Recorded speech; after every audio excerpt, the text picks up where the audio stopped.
guards start to I'm like, no, it's not me, I'm cool.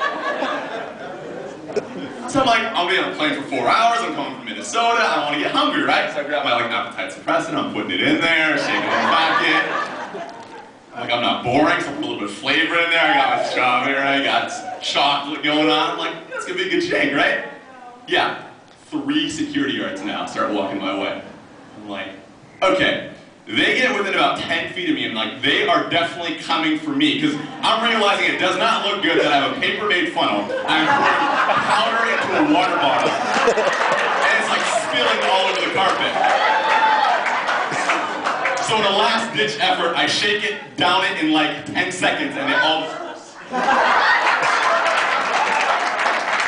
I think they figured if there's anything wrong, if this guy drank it, he's either really messed up or it's okay. So anyways,